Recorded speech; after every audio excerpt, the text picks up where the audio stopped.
At Ronan's hostel, there was a knock on his door very early in the morning. Ronan was surprised to have a visitor at such an hour. When he opened the door, he found Dolan standing outside. Ronan, thinking Dolan might be a salesman, asked him for identification.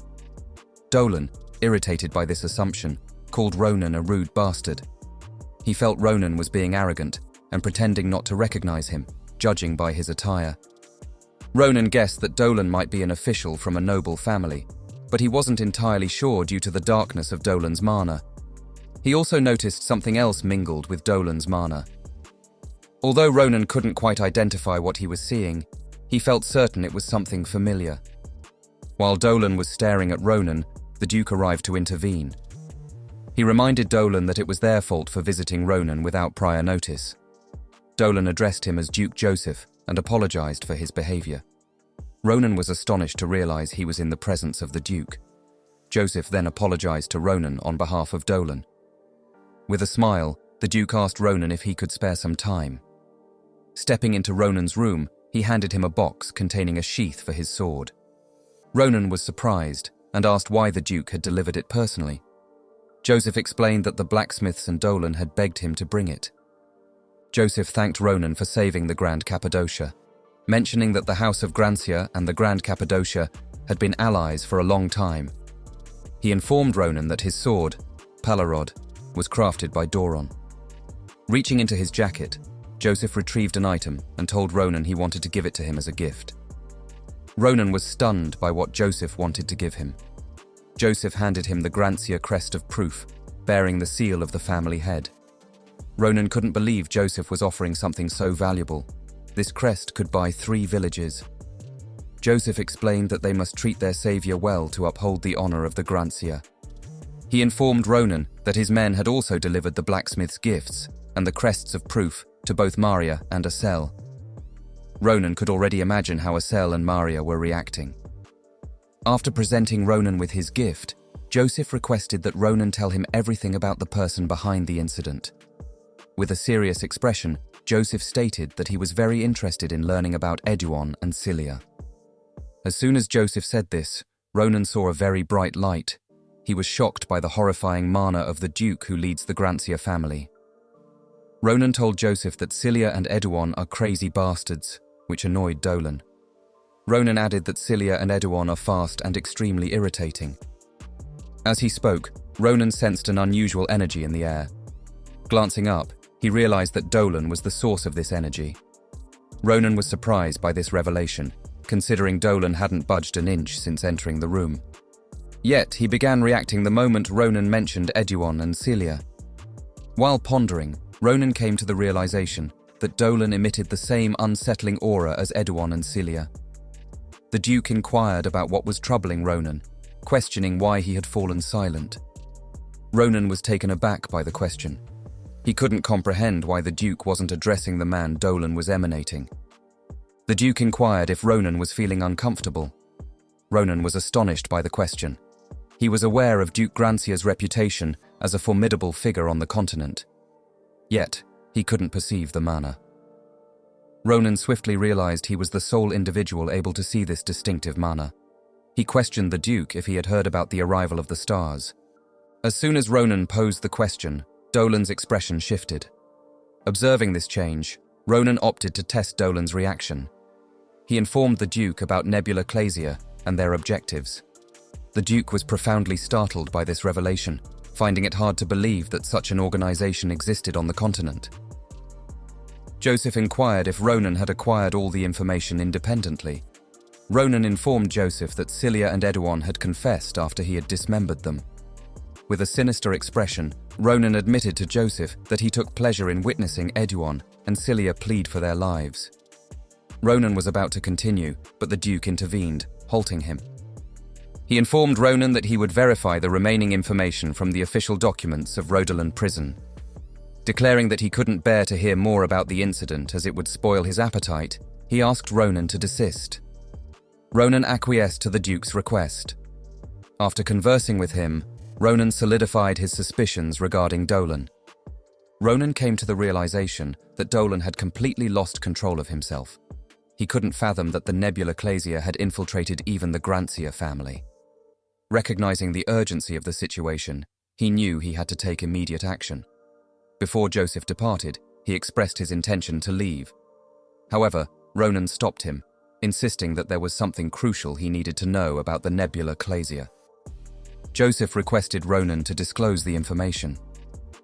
Ronan smiled and replied that it would be a lengthy explanation. He proposed to organize it during the night and send it to Joseph by mail. Ronan assured Joseph that he would find the package quite intriguing.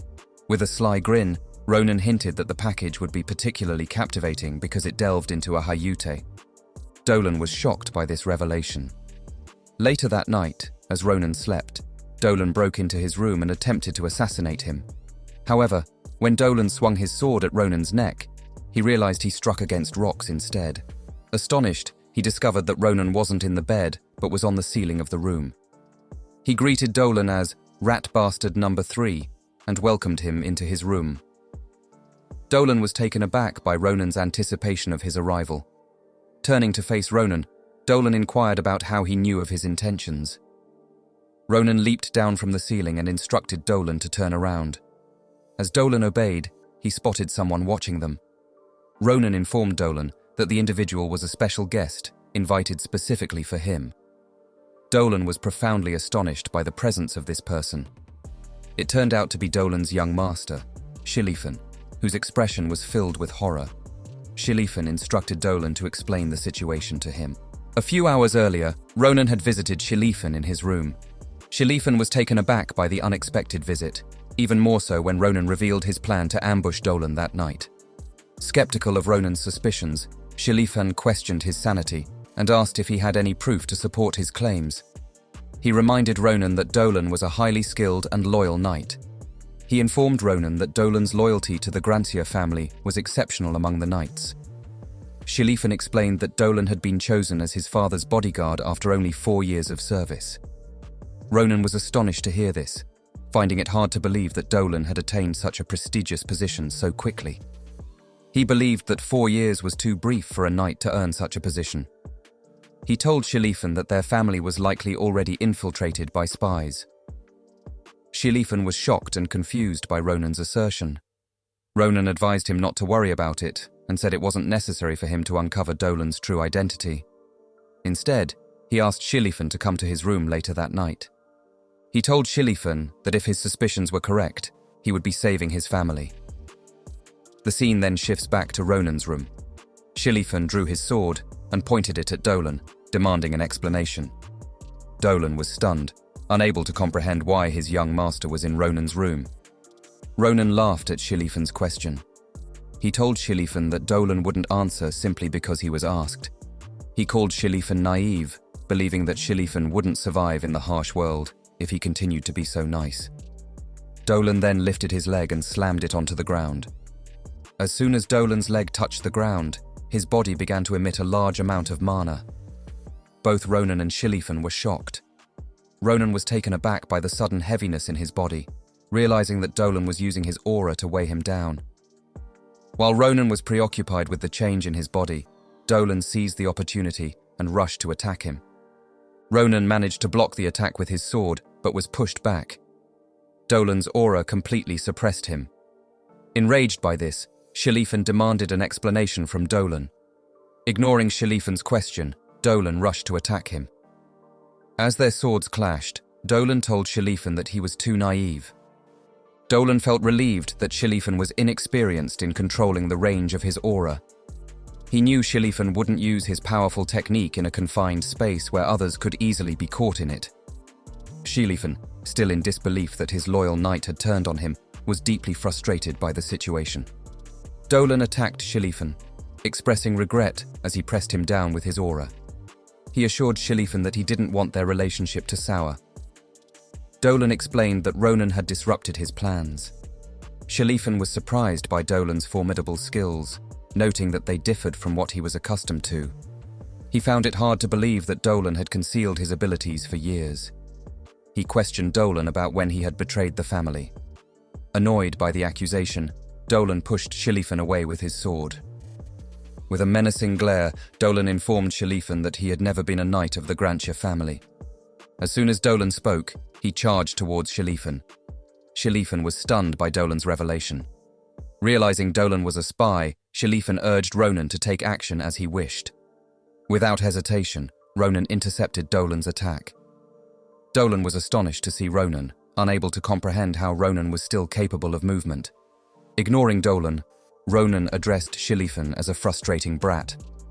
He couldn't believe that KingLeywin had caused him so much trouble, just to hear Dolan admit he was a spy. Ronan asked KingLeywin if he was satisfied with the answer he received. KingLeywin pleaded with Ronan to understand the gravity of the situation and begged for his understanding. KingLeywin seized his sword and launched an attack on Dolan, his eyes filled with horror. He warned Ronan that a bloodbath would follow in the Grancia family once he was finished with Dolan. Closing in on Dolan, KingLeywin narrowed the distance between them. Dolan was surprised by this development, confident that KingLeywin was ensnared in his aura. He couldn't comprehend how KingLeywin remained agile despite his aura. Dolan was even more astonished to witness KingLeywin wielding his heavy sword effortlessly through mana manipulation. KingLeywin imbued his sword with mana and launched an attack on Dolan, leaving him bewildered. Dolan pondered whether KingLeywin had been concealing his abilities much like himself. It puzzled him because KingLeywin had no motive to conceal his abilities. Dolan soon recognized that KingLeywin had adjusted to his aura during their confrontation. He understood KingLeywin was a prodigy, a rarity that emerges once in a century, but he hadn't anticipated KingLeywin's exceptional talent. While Dolan was preoccupied with KingLeywin, Ronan capitalized on the distraction and launched a surprise attack. He warned Dolan not to let his guard down, not to lose focus during the fight. Dolan was taken aback by Ronan's sudden appearance, unable to comprehend how Ronan had managed to approach him. Ronan launched into an aggressive assault against Dolan. Though Dolan managed to block the attacks initially, he soon found himself overwhelmed by Ronan's relentless onslaught. Dolan was incredulous that Ronan had managed to force him backward. It dawned on him that Ronan was another formidable opponent, comparable in strength to KingLeywin. Ronan wielded his sword to unleash a powerful strike, but to his dismay, Dolan evaded the attack. Ronan was astonished by this unexpected maneuver, as he had not anticipated Dolan's agility in dodging such a formidable assault. As soon as Dolan evaded the attack, he swiftly utilized his leg to kick Ronan away. Dolan became aware that their altercation had generated considerable noise, indicating that the professors would likely investigate Ronan's room soon. Recognizing the urgency to flee, Dolan smashed through Ronan's window and descended to the ground below. Upon touching ground, Dolan immediately broke into a sprint at full speed. He was astounded by how quickly things had escalated, simply because of his attempt to assassinate Ronan. Dolan acknowledged his own folly in underestimating Ronan's abilities, realizing that luck had not been the sole factor in Ronan's success against Eduon and Cilia. Determined to rectify his mistake, Dolan opted to conceal himself and bide his time until the opportune moment arose to capture Ronan. As Dolan sprinted, KingLeywin suddenly emerged behind him, wielding a sword. Dolan felt a wave of terror upon sensing KingLeywin's presence. KingLeywin remarked to Dolan that he couldn't manipulate the storm sword as his father had. Dolan was astonished to witness KingLeywin suspended in mid-air. KingLeywin scolded Dolan for attempting to flee, despite knowing the formidable power of the storm sword. A powerful gust of wind coalesced around KingLeywin's sword. With determination in his eyes, KingLeywin assured Dolan that no one else would be caught in his technique. Sternly, he declared his intention to punish Dolan for betraying their family. Without hesitation, KingLeywin activated the Grancia secret sword art. KingLeywin's activated technique, known as the Storm Sword, summoned a massive tornado hurtling towards Dolan. Dolan was filled with horror at the sight of this formidable technique. Despite his efforts to slash at the tornado, Dolan's strikes proved futile against its immense power. As the tornado drew near, Dolan came to the grim realization that he was powerless to destroy such an overwhelmingly potent technique. As the wind shredded him apart, Dolan closed his eyes and offered a prayer to the stars. Once Dolan was vanquished, the tornado dissipated. KingLeywin gazed upon Dolan's lifeless form, declaring that the Grancia family would soon forget him entirely. Walking away from Dolan's body, KingLeywin emphasized Dolan's insignificance, asserting that he had never truly belonged to the Grancia lineage. Ronan was taken aback by KingLeywin.Manhwas' method of dealing with Dolan. He understood that KingLeywin.Manhwas was deeply angered by Dolan's betrayal. Observing Dolan's mangled form, Ronan voiced concern to KingLeywin.Manhwas, stating that they couldn't deliver Dolan to Rodolan prison in such a ghastly condition. In response, KingLeywin.Manhwas reassured Ronan not to fret about Dolan. He explained to Ronan that he had only severed Dolan's tendons to immobilize him. KingLeywin.Manhwas assured Ronan that Dolan's life was not in danger. However, despite this assurance, KingLeywin.Manhwas admitted to Ronan that he wasn't entirely certain if Dolan's body had sustained irreversible damage. He cautioned Ronan that Dolan's survival was uncertain. Ronan was startled by this revelation. Ronan was dumbfounded by KingLeywin.Manhwas' lack of restraint. He had anticipated KingLeywin.Manhwas to show some mercy while confronting Dolan. However, KingLeywin.Manhwas brushed off Ronan's concerns, urging him to focus on reporting the incident to his family. With a solemn expression, KingLeywin.Manhwas emphasized the urgency of the situation, stressing that their family must swiftly hunt down and eliminate all traitors among them. Without hesitation, KingLeywin.Manhwas swiftly set off running. He tasked Ronan with managing Dolan's situation. Ronan was taken aback by KingLeywin.Manhwas' abrupt departure. He hadn't anticipated KingLeywin.Manhwas leaving him alone in such a chaotic situation.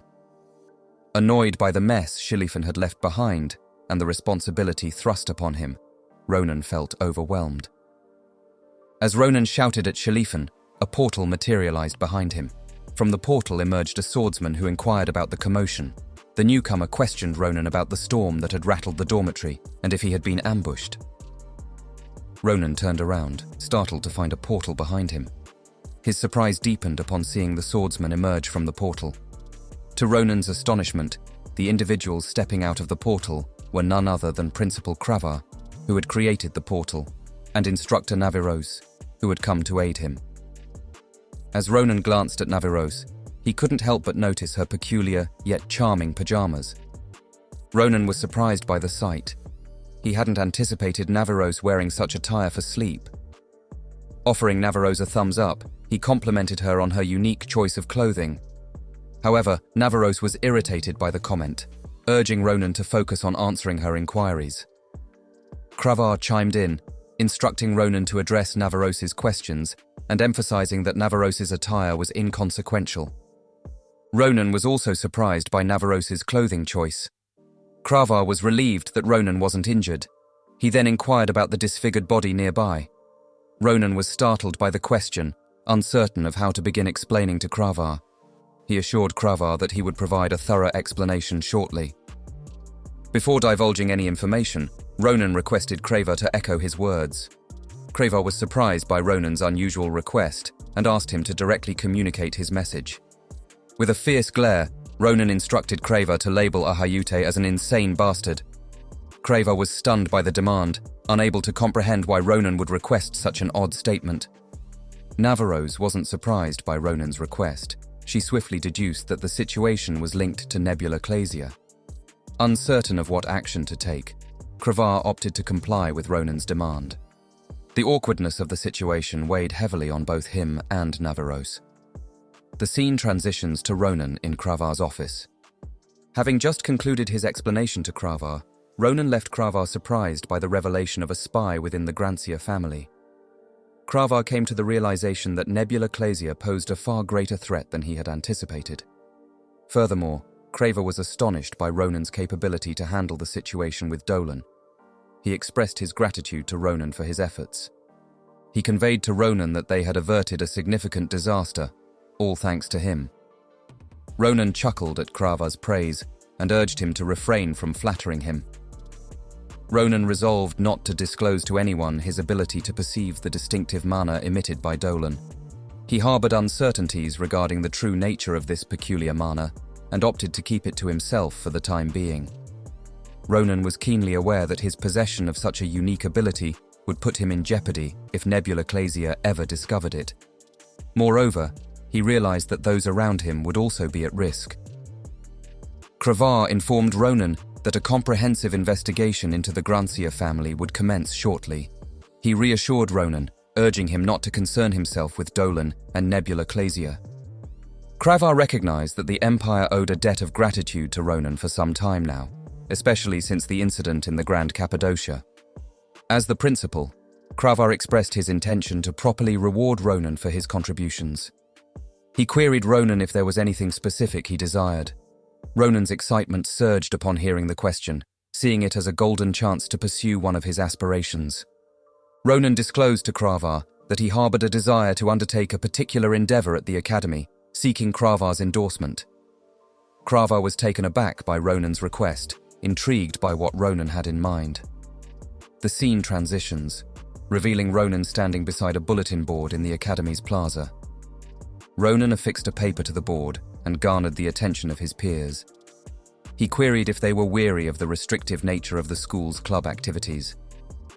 The other students were taken aback by his statement. Placing his hand on the paper, Ronan declared to his peers that he had established the club with their interests in mind. Grinning, Ronan announced the name of the club as the Special Class Adventure Club. As outlined in the recruitment notice he had posted, Ronan aimed to enlist members for the club. While open to all applicants, Ronan mentioned that a brief interview process would be required. A student inquired about the club's activities. Before the students could speak further, Ronan gently placed his hand over the questioning student's mouth.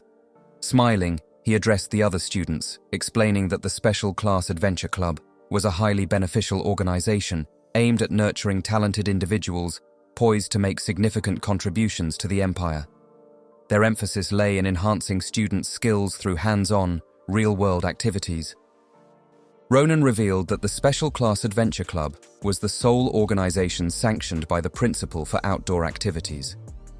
The other students were astonished by this revelation, finding it difficult to fathom that their principal would endorse such ventures beyond the school grounds.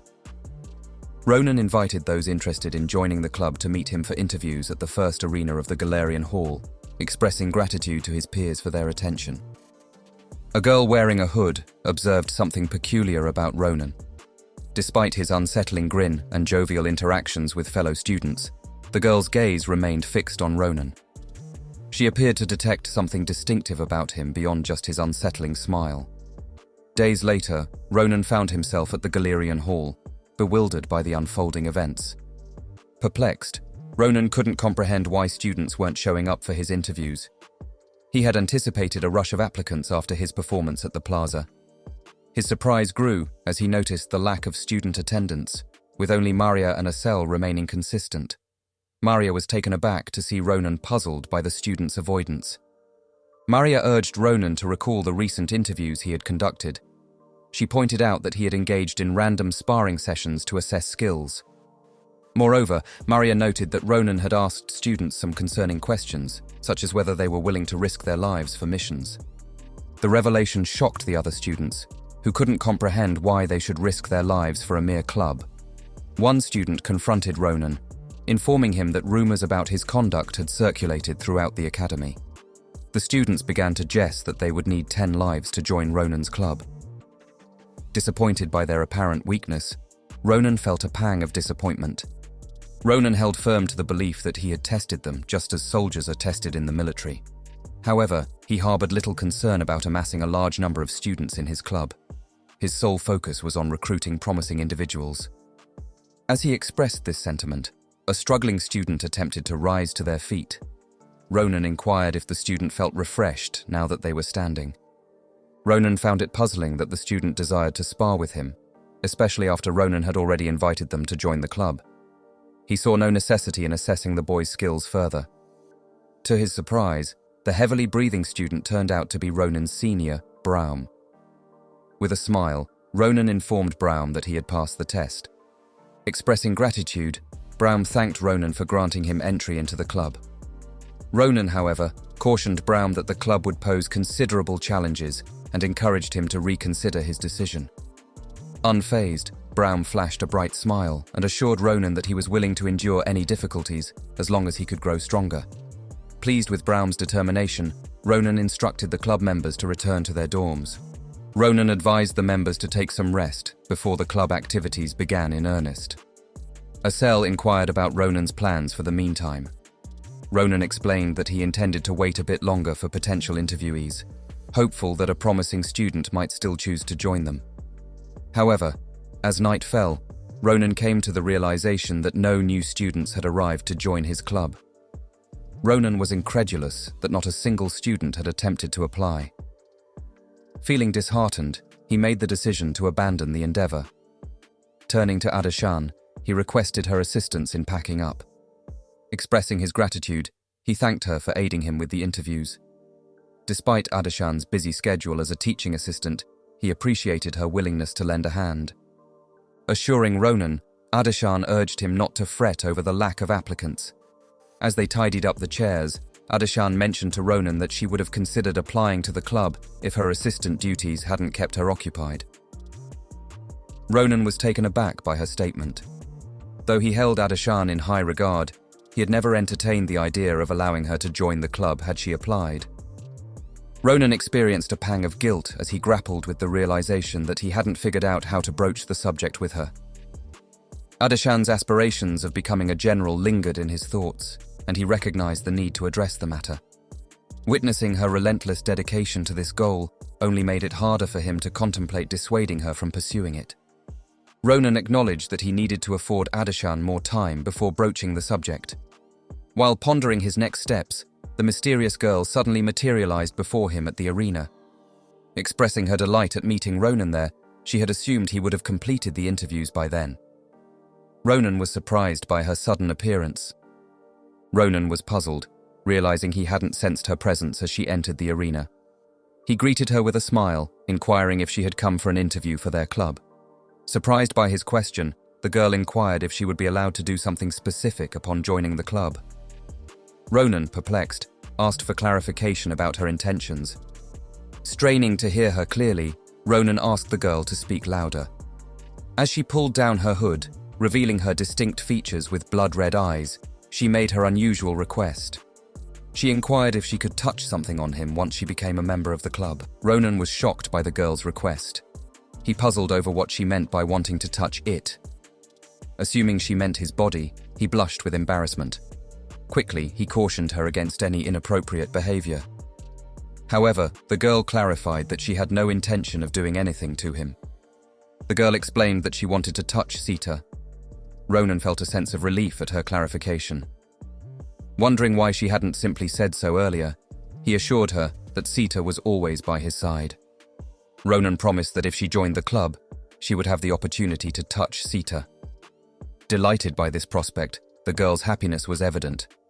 Ronan found the girl's reaction puzzling, considering her request to touch Sita. He couldn't shake off the feeling that she was rather peculiar. What struck him even more was his inability to detect her presence until she was right beside him. It dawned on him that she wasn't your typical student. There was an air of strength about her that surpassed the ordinary. Curious about joining Ronan's club, Ophelia inquired about the requirements. Ronan directed her to a magically crafted doll, requesting a demonstration of her techniques on it. He also inquired about her name and grade. Ophelia disclosed that she was a junior from the magic department, introducing herself as Ophelia D. Knight. As soon as she spoke, Ophelia activated her magic.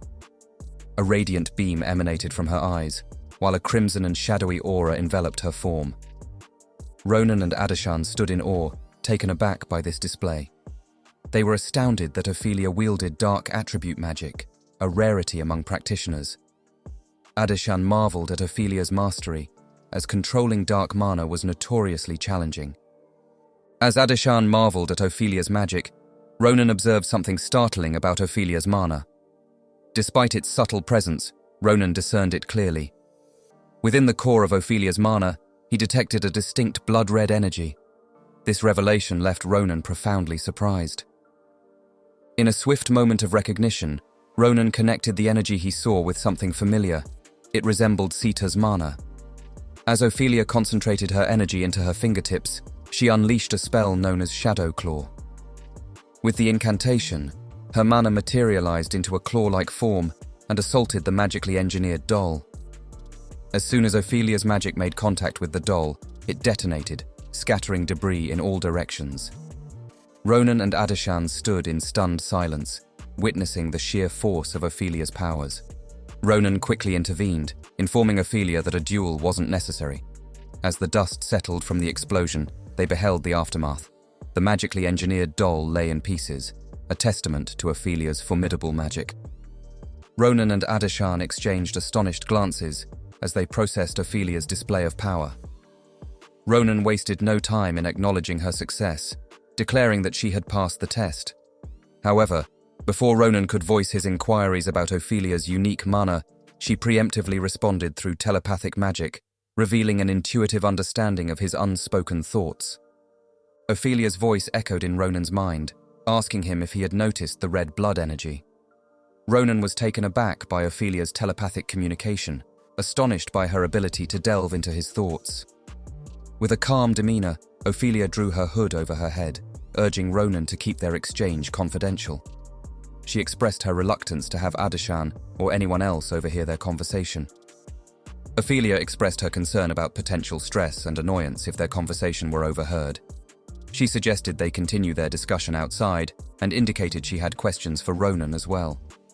As they exited the arena, Ronan shared details about Sita in response to Ophelia's inquiries. Surprised, she learned that Sita was a dream bird. Ophelia found it intriguing that Sita naturally contained the mana present in the area. Ronan reciprocated the sentiment, expressing his fascination with Ophelia. He mused about individuals like her, believing they had long departed from the Empire, unable to fathom that a vampire stood before him. Ophelia clarified that not all vampires had departed from the Empire. She explained to Ronan that there still existed a small enclave of vampires within the Empire. Preferring to avoid stress, they opted not to reveal themselves to the populace. Ronan was surprised by this revelation. He deduced that Ophelia had approached their conspicuous club due to Sita's unique mana.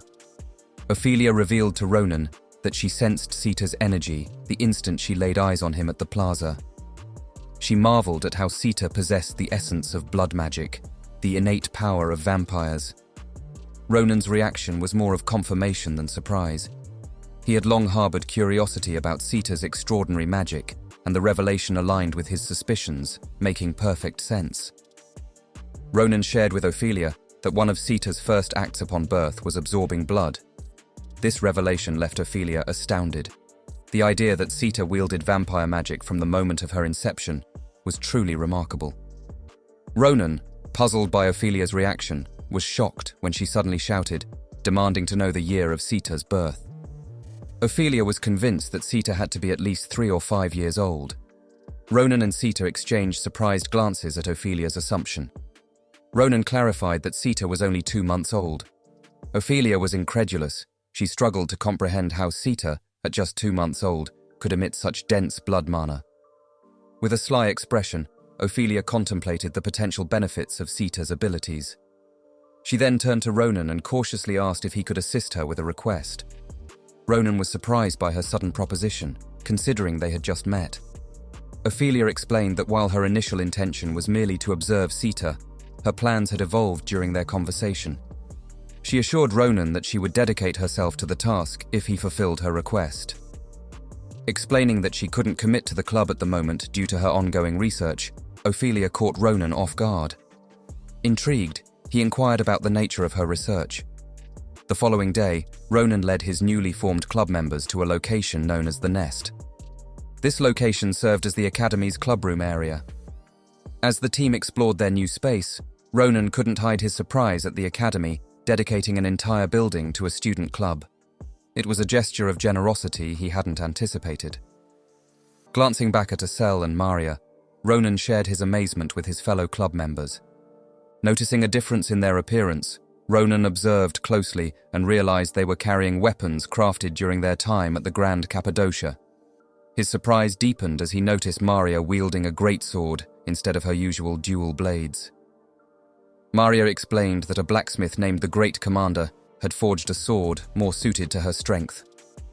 Asel informed Ronan that he had acquired a magical bracelet crafted from the essence of the magic city, Delphium.